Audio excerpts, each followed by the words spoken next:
Josh Crossman, CEO of Magnify.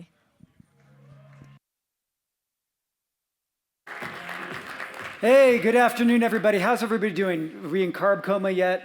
It was just, okay, good. That's nothing says a compelling audience like Mexican, refried beans, tortillas, a dark, warm room, soft, soothing tones. You're paying rapt attention. No, it's very good. My name is Josh Crossman. I'm CEO and founder of Magnify. A little bit of background on me so you know who the heck is up on stage. My background has been a long time client success and customer success executive. I've led large customer success teams for the last 15 years. I think the stat I'm most proud of is I've had 40 heads of customer success come out of my teams, including Christy Falderusso. So you have me to blame for her ending up in customer success. She was originally a marketer at one of our customers. I thought, you'd be really good with customers. I'm going to steal you and bring you over into our company. And she ended up running one of our large customer success teams. So nice to see you all. I spent about a decade at McKinsey & Company, primarily doing high-tech GTM. And I was at a tech company, at this point about 4 or 5 years ago. And the company was acquired. And it's great, I could take some time off, they sort of, move on. And I said, gosh, there's got to be something different in the way we do customer success. It seems like CS is at an inflection point, and that's what led us to found Magnify. So today's not going to be about Magnify. Today, they gave me no less a daunting topic than AI and the future of post-sales. So apparently, I'm here to answer all of your questions about where post-sales and where customer success will be in the next couple of years. And we're going to do it relatively concisely. I'll do my best. And then what we're going to do is have some fun. We're going to have a little bit of Q&A, a little bit of interaction, and welcome your perspectives. You can call me crazy. You can say, hey, I totally disagree with your thesis, and here's why. I'll welcome that, and then I'll tell you why you're wrong, and then we'll have a wonderful conversation. So fantastic. All right. So let's get started. Where are we here? Praying, hoping? Oh, let's try it one more time. There we go. All right. We think that post-sales is undergoing a seismic shift. There is a real fundamental change going on in the industry. And I'm going to make the case today that while it's important to talk about red, yellow, green, it's important to talk about how do we work with other executives. It's important to talk about the practice of the discipline of customer success. Sometimes it's also important for us as executives to step back and say, what's going on at a macro picture, at a 30,000-foot view, and what does that mean for the shape of customer success and the shape of my organization and my company over the next several years? So let me sort of make the case. There we go.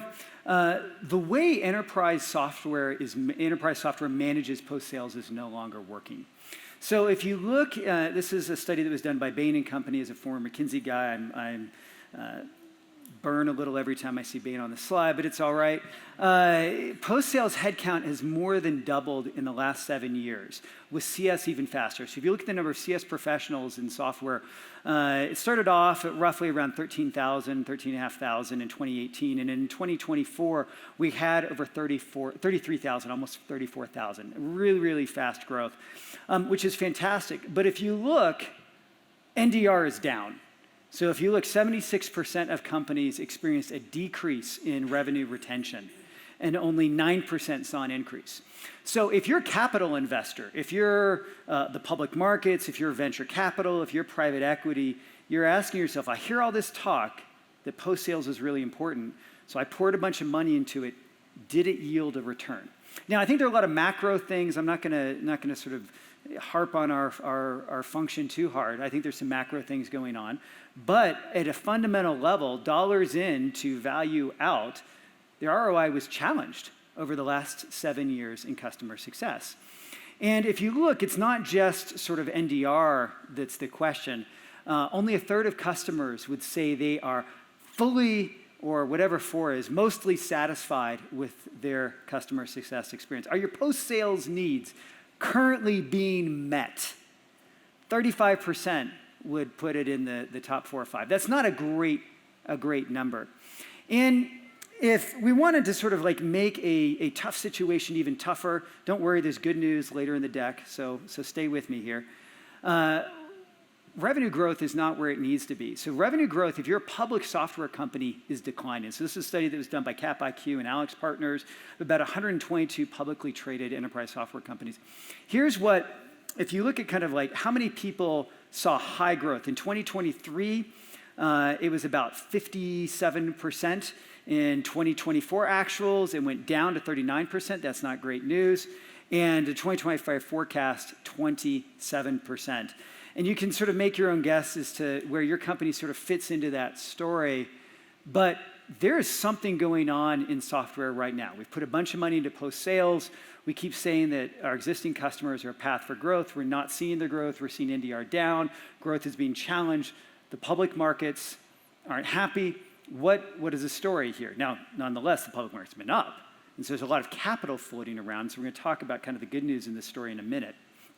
But if you look what happened last year and in 2023, the number one function that was reduced out of all of the functions at your software company, this is another survey that was done by pilot.com, number one function, customer success, post-sales. It wasn't marketing, questions. It wasn't operations, it wasn't HR, it wasn't finance and accounting, it wasn't product development, it wasn't legal. I mean, does the world need more lawyers? We ask these questions, but no, the number one function that was reduced was post-sales. And if you look, the job growth is not coming back. Like if you just look at sort of the growth, like, oh, well, maybe it's bouncing back in 24 and 25. You look at the number of job openings in CS, the hiring rates are not happening there. And the reason for this, and we can unpack this is a much longer talk than I have really time to go into today, is that there's a huge focus on productivity. And AI is going to change that, and that's a conversation we'll unpack in a little bit. But there's going to be a huge focus on productivity and post-sales.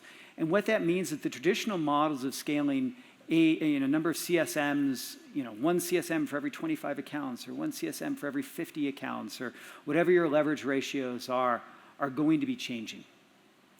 And the traditional model of, well, we're just going to be focused on customer adoption and their success is also going to be changing. I want to internalize that. Doesn't mean that CS is going to go away. I'm not a doomsayer. I absolutely think will be an essential part of the organization going forward.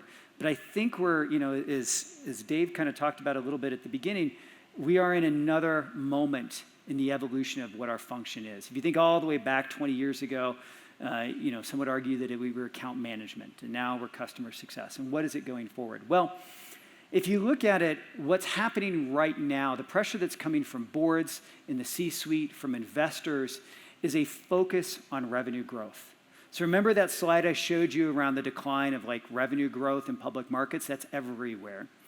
And what's happening now is that you're seeing more and more organizations changing their focus of CS to be more intentionally centered on growth.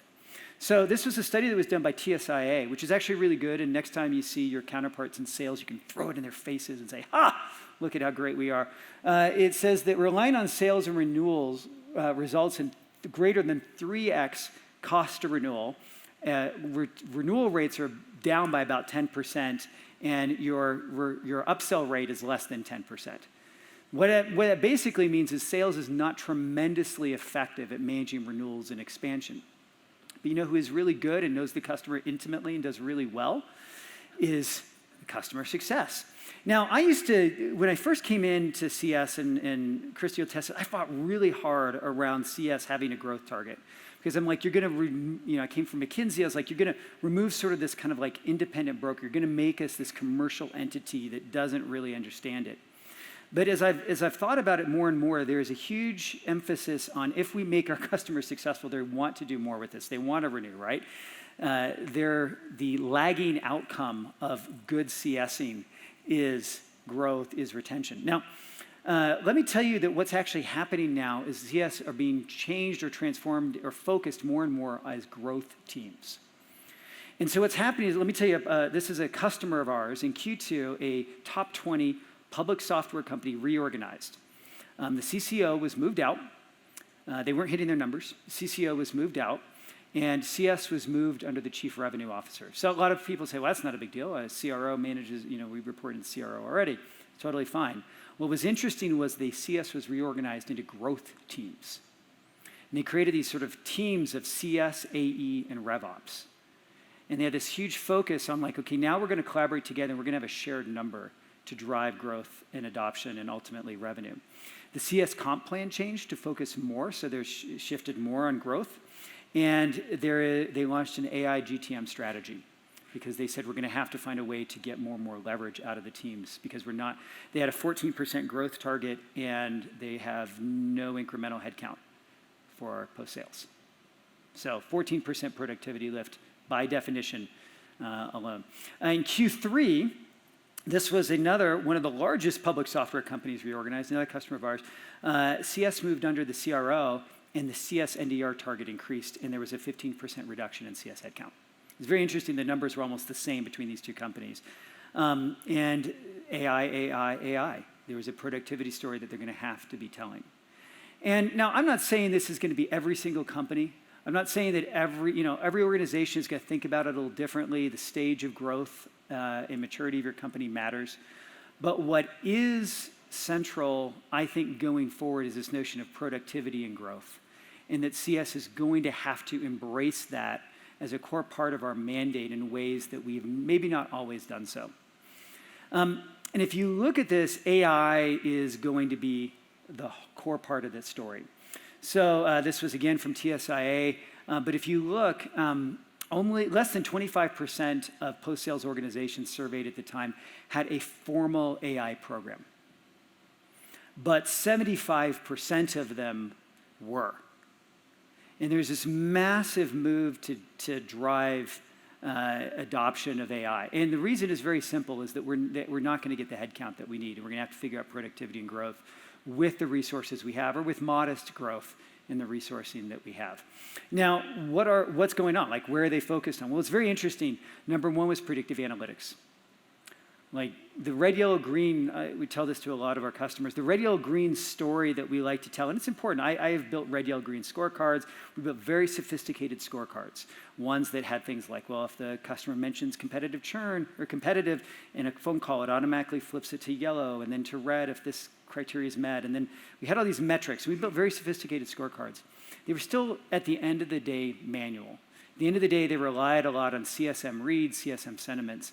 And no matter how well we did our best with product telemetry, did all these things.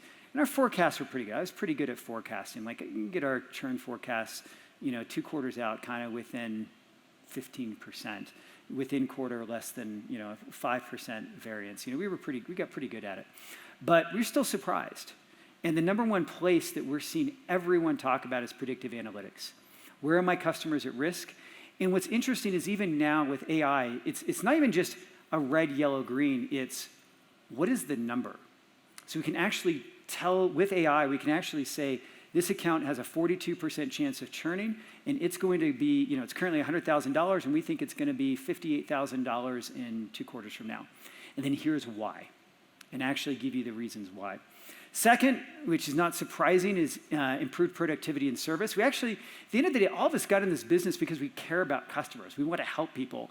It's very interesting, a lot of the folks that end up in CS have a deep and abiding passion to care about human beings and customers. I mean, look at the conversations we're having on stage. I mean, birthday cakes, you don't see that at SKO in the same way that you see in a CS rally. I just want to say, we care so much about creating a great experience for our customers, but we're going to have to do it with improved productivity.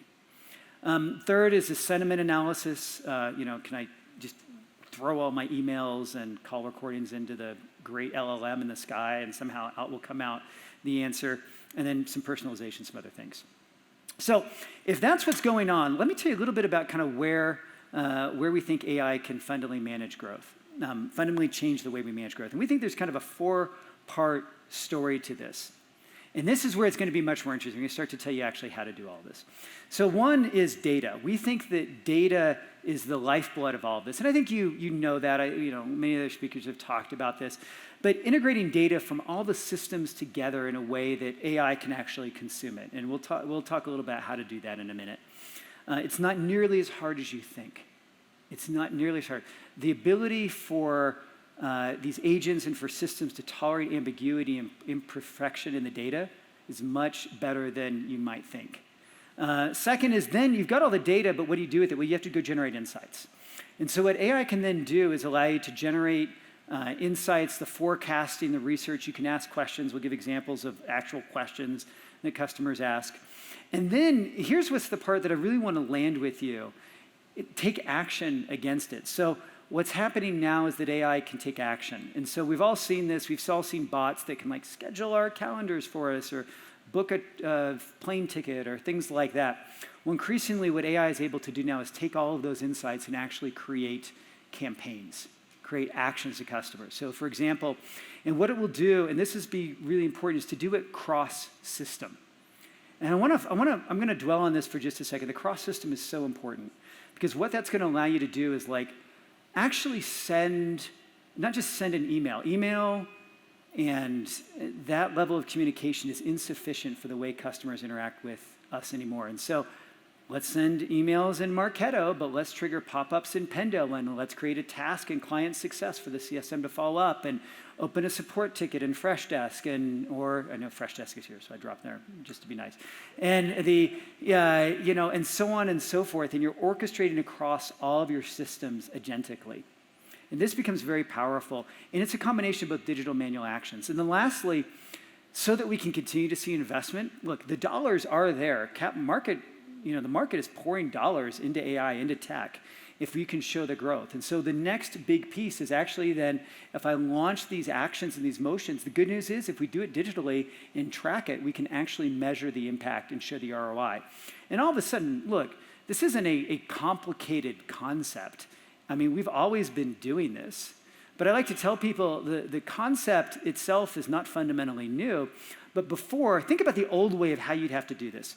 You take data from Salesforce, you take data from marketing, you would take data from support, you take it from product telemetry, and what you do is you'd beg, borrow, and steal that data. And maybe you get an API dump once a quarter from that stuff. You toss it all into like some data warehouse. You put Tableau on top of it.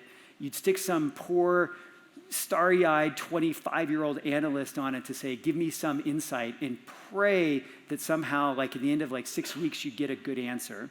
The answer was okay. You'd send them back, they'd scurry off, and they'd go work, and then you'd get some insight, and then you'd like pump out some score or some insight back into Salesforce with brittle Apex code. And meanwhile, you're like sacrificing a chicken on the third moon to Venus and like hoping all of this works.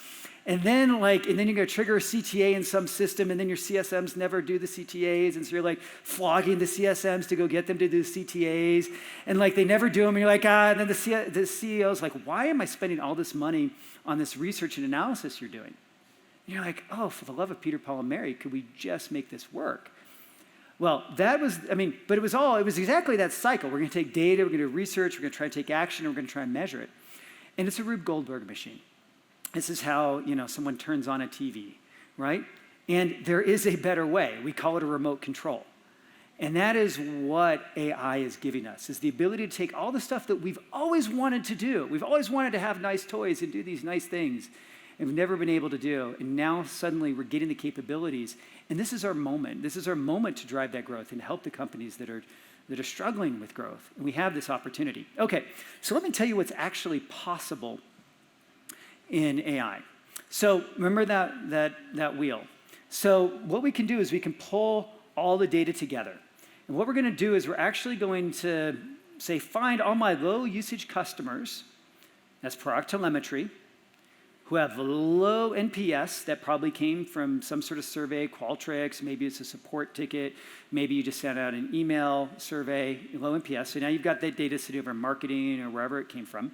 And then a renewing in Q4, which is data in Salesforce or whatever your CRM is, okay? We've now put an agent on it, and we can actually answer that question.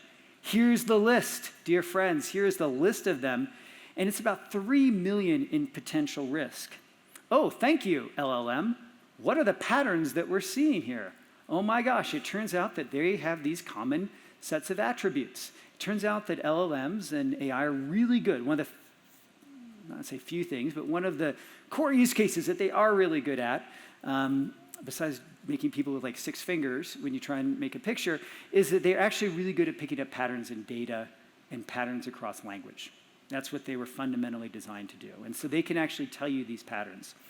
And then you say, great, now, this is all possible now, build me an automated campaign that targets them. And what I want you to do is I want you to send emails in such and such. I want you to send messaging in Slack or whatever, in-app, create tasks in my CSP, and all of a sudden created an integrated campaign. Thank you, dear LLM. Okay, what was the impact of that campaign, and did revenue change for that cohort of accounts? Yes, no.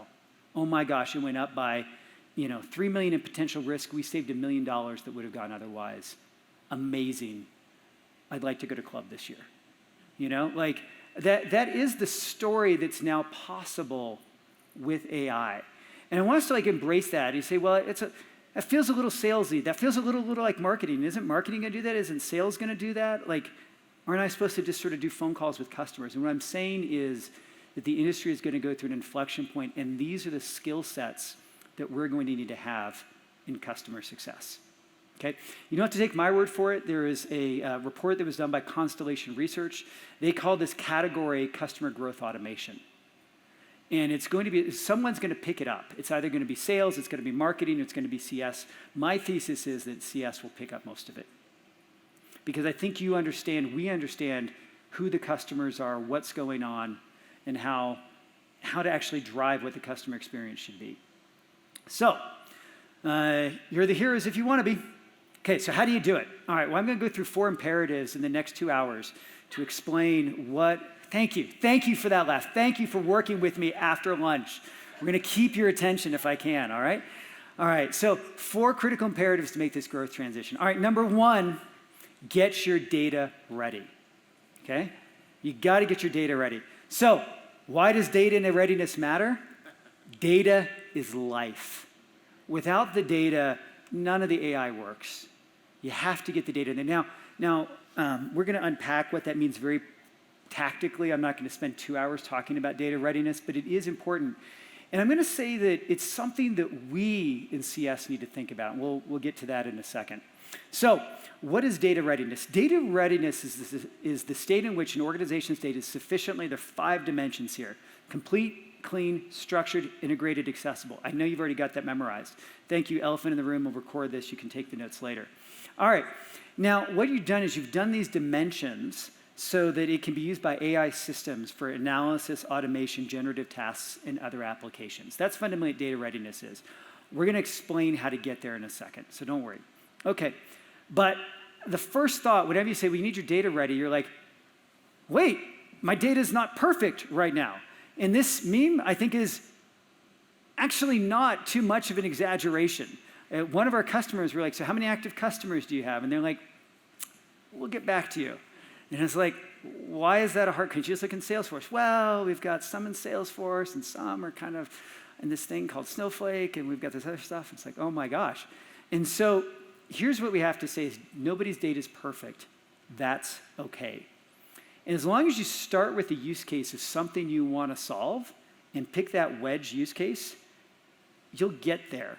And it's important to know what you're trying to do and solve for that. Because here's the anti-pattern. Let me give you the anti-pattern that I hear a lot of companies do. The anti-pattern is, you know what? I'm going to keep working and cleaning my data. I've launched on the 6-month data cleanup. We're going to create these unique identifiers across all the systems, and we're going to scrub all the data, and we're going to do this thing, and we're going to do that thing, and we'll check back in 6 months. And they're like, yes, we've launched another initiative because we've got to go to this other thing and another thing. I'm like, you're going to be out of a job in another 6 months because the CEOs and the boards are not going to wait for you.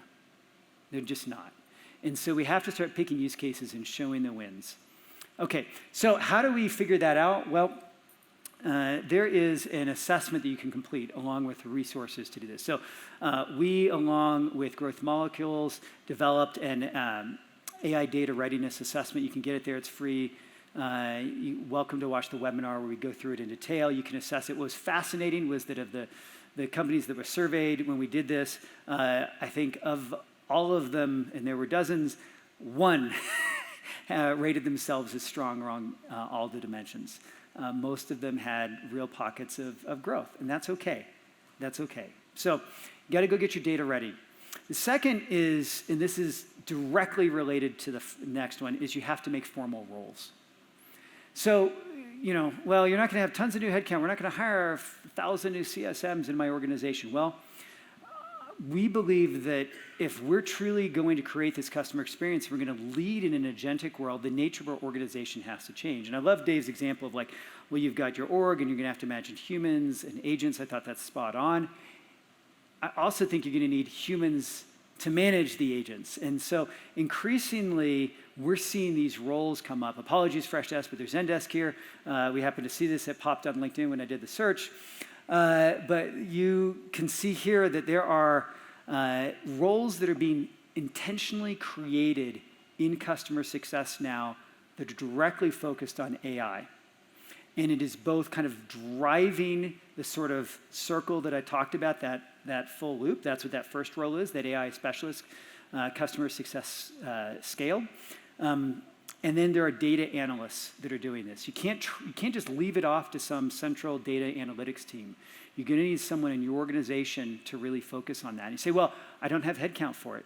I said, well, you're going to have to make some room. If you want to move into the AI world, remember, we're going to get to this at the end, the boards and the CEOs are going to make this transition. And it's either going to be us or it's going to be the person that's going to come after us to make that transition. I want to be really, really clear on that. AI specialists, their role is to use AI tooling to manage customer experience to drive productivity at scale. They have similar skill types to marketing specialists, but a deeper data background. The data managers, remember that data quality is never done, so it's essential to have someone whose primary job is to manage and improve it. And honestly, we're seeing business cases at our customers of 15 to 40x ROI on AI. I mean, just, it's insane. Like, it tells me we should raise our prices. But like, no, we're not going to do that. Who knows? But the investment, just kidding. Stay with me. Come on, work with me, folks. All right, the investment is there if you're willing to push for it. It really is. You can make the space in your budgets to do these things. It's a question of will at some point. All right, the next one is we will do, or it will be done to us in a similar way, are incentive shifts. And there are absolutely incentive shifts that are going on in the industry right now. I've seen more focus on growth numbers and hard sales dollar numbers than I've seen at any point in 15 years of doing customer success. And so incentives will have to evolve with a focus on growth and AI. And we're like, whoa, wait a second. That is the thing that shall not be named. We're not going to change our incentives. This is a really tough thing. And look, I think we need to have that focus on retention and adoption. And historically, it's been with a small growth component. What's changing now in the new incentives there's a much larger emphasis on growth and expansion in NDR, much larger components than we've seen historically. And for CS leadership, we're seeing productivity numbers. So we're going to, hey, I want to see I want to see 20% improvement in leverage ratios of CSMs to accounts, or I'm going to hold your budget flat and I still expect you to hit this number, and you've got to come in under cost for the year. And AI incentives, we're seeing them as MBOs in the near term. I suspect that over time, they're going to be incentives over the long term. But absolutely, hey, I want to see 2 AI initiatives and I want to see the yield on them, and I want to know the business case for increasing AI in your organization. So we'll absolutely have to think about those, and if we take on a shaping role in that conversation, we have the ability to really influence what that looks like for our teams. All right, the last one I'm going to say is tooling and infrastructure. All right? As a tooling vendor, there's a couple ways I could take this conversation. I'm not going to take it the easy way. I'm going to take it the more thoughtful way, which is that no one is exactly sure. I had a lovely conversation with someone at lunch today around, hey, what's the CS stack of the future? And where do AI tools fit in? Where do support tools fit in? Where do CSPs fit in? Where is all of that? I don't think anyone quite knows yet. I want to be really clear. We're very much in this evolution. I think we have some theses and some ideas and hypotheses around it as an industry, but there is absolutely going to be tooling shift that's going on and some infrastructure shifts that we will need to understand and think through. And so what I'm going to encourage you to do is actually take a problem-solving approach to it. Think about what are the questions that you need to be asking yourself and saying, how should I answer those for my organization? Because what happens for one type of SaaS company that's, maybe it's PLG focused and very B2C could be very different than someone that's in industrial and very B2B. And sometimes we say, oh, well, AI is going to change everything. Yes, it will, but it's going to change in different ways, and timing is going to matter for different types of industries and different types of sectors. So let me kind of go back to this framework that I'd suggest around how you think about your own tooling strategies. The first is around the data. The question is, where's your data going to live? How will you connect it across systems? And who will be responsible for making sure that it's ready for AI? Now, there's some really interesting choices here. There was one company that very famously fired all of their SaaS vendors and dumped everything into Snowflake and then said, we're going to just build a bunch of agents on top, and that will be how it will do it. Now, they've walked some of that back, interestingly enough. Like, it turns out that some tooling is fit for purpose, and it matters. But it was a very interesting thought experiment. Like, there's one world, it's just all lives in some giant database in the cloud, and we're just going to have a bunch of little text-based AI agents there. I don't think that's the future entirely. I think that there are absolutely tooling that will be fit for purpose, but it will be category specific. I also don't think, as long as you ask my opinion, and thank you so much for the question, is I don't think it's like ChatGPT now takes over everything, right? And there is this belief that there's like one monolithic agent that will do everything and be all singing, all dancing LLM. It doesn't look like it. Like, there are going to be some very good cases where the generic models work and the generic agents work. And those are going to be probably more B2C, and they're going to be sort of industry-specific or vertical-specific applications. As it turns out, the old world of vertical-specific SaaS is dying. Welcome to the new world of vertical-specific SaaS. It's going to have some very vertical-specific components there. And so, you've got to think really hard around the data and where will it live and how will you manage it. A second is insights. I'll be really clear. What was the number one use case for AI? Predictive analytics. Excellent. Thank you for all you responding so quickly. So it's predictive analytics. And predictive analytics, so forecasting is coming. Now, here's the real question. Are you going to build by forecast and insights? Now, if you ask your analytics team, the only correct answer is to build it internally, okay? And there's some use cases where that really makes sense.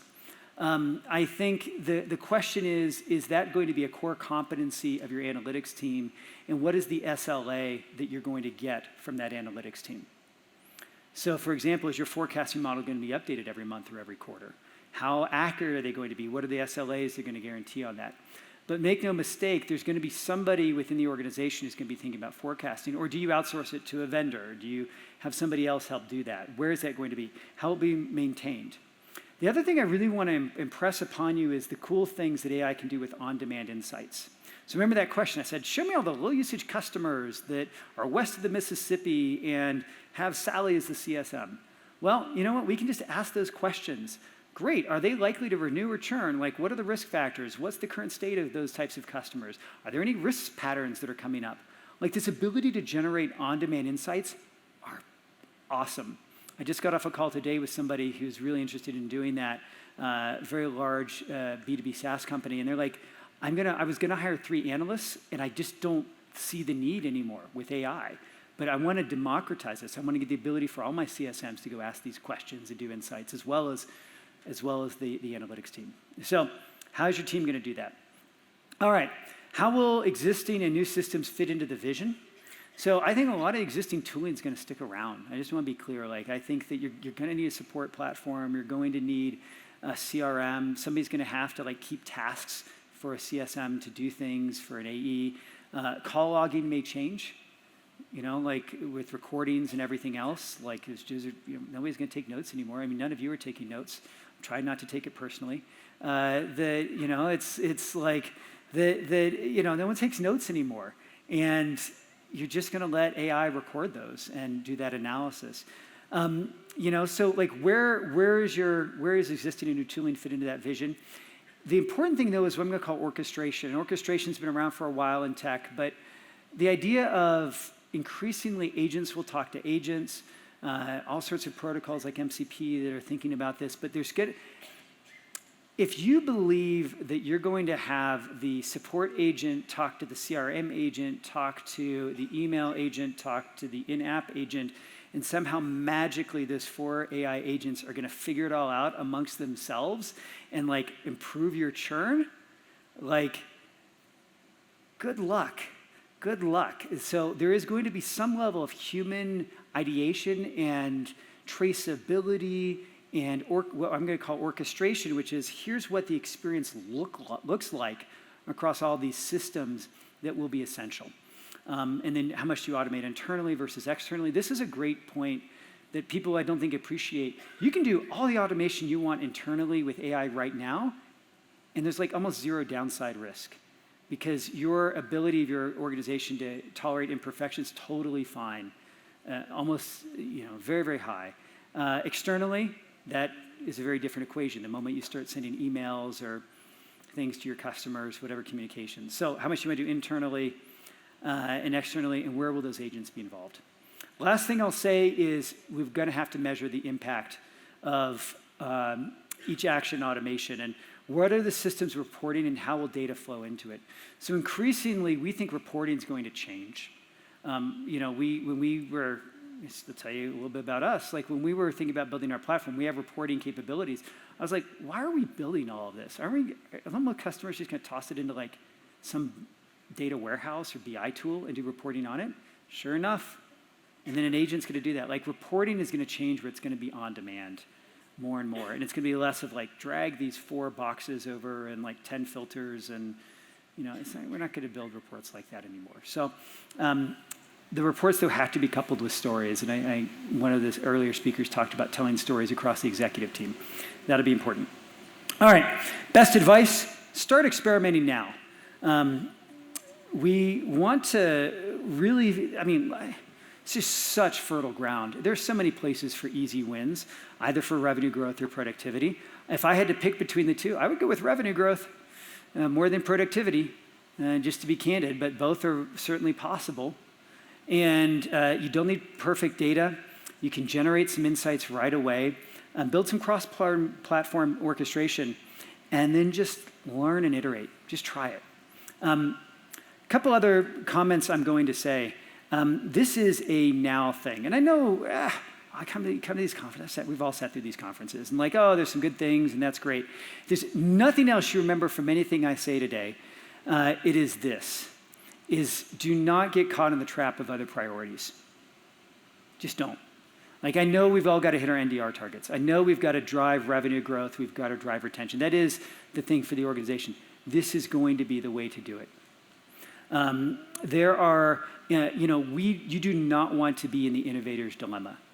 Am I familiar with the innovator's dilemma? Clayton Christensen, Harvard Business School professor, great guy. He said, you get caught like building this one thing and you're so used to building this one thing and you have to disrupt that in order to go build the new thing. And no one wants to do that because they're so busy, like they get paid on the old thing.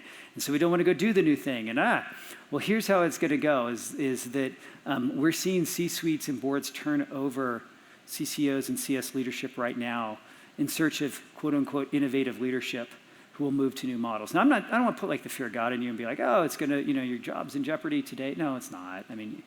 That's not what I'm saying. But what I am saying is that this is coming. At a macro level, this is coming more and more in the industry. And we're going to need to build a new set of skills, a new set of capabilities, new set of comp plans. All of this stuff is going to need to happen in our org. And we can either be the ones leading the change, or there's going to be folks who are going to be trying to do it beside us or past us. Okay, the next couple of years are going to be the most change in post-sales of certainly the last decade. Right, I'm old enough to remember. I know I look so young, and thank you. Wait, that wasn't funny. It wasn't funny. Thank you for but like I've been doing CS proper, customer success. Oh my gosh, for a long time now, 15 plus years, and.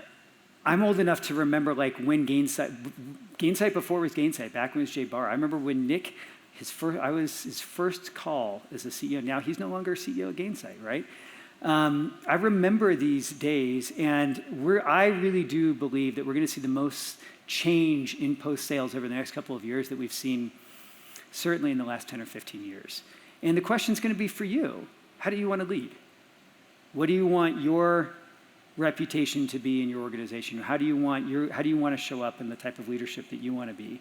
And what's that going to look like? And can we get out of these innovators' dilemma challenges and actually go and do the things that we think are likely going to be the pressures coming from the board and the capital markets over the next several years? All right, I have precisely 12 minutes and 43 seconds remaining. I can give some of that time back to help Christy get back on schedule because it is her birthday and I'm happy to give her a present. But I will take a few questions. Yeah, go for it, Dave. Thinking of applying agentic AI across the customer lifecycle. Mm-hmm. Data, for sure. Get your data clean. Yep. Figure out what data is. I also heard some interesting things about making sure there's context to the agents, like documented processes and workflows and kind of guardrails. What are the things that you see as people want to start embarking on this journey? What do you see are the top things that you have to make sure that you're... To get context in. All right, so the question was, if you think about building that sort of AI life cycle, yes, you got to get all this data. It's got to dump it all in there, but you got to do what's called RAG, retrieval augment generation. But basically, you go and you get a context to these agents. You got to teach the agents what's what and what things mean. And there's a few things that will go on. One is that, yes, you do need to give context to the agents. Increasingly, though, that's simpler and simpler. You just point them, for instance, at your help section. The large models, like the public models, like whether it's Perplexity or OpenAI or Llama or whatever have been crawling the web for a long time, and so they actually really understand what's going on. But you absolutely want to point it at support documentation. But it's honestly not that hard. You can actually dump tons of customer decks into, maybe not customer decks, but like the templates of those decks into the LLMs. And they're actually pretty good at figuring those things out. A lot of vendors now, for us, like what we do is we spend a lot of time thinking about the metadata connections between things like Salesforce and Pendo and the CSPs and support so that we can actually help connect those systems and be like, oh, when they say, when this field says ARR, here's what it means over here, or, this is what severity 1 means the same thing as priority or things like that. So there's definitely it kind of depends. So there's definitely, the foundational models are pretty good and understand a lot. You can fill it with a lot of knowledge, particularly from like support or internal process documentation. Your onboarding decks are usually really good.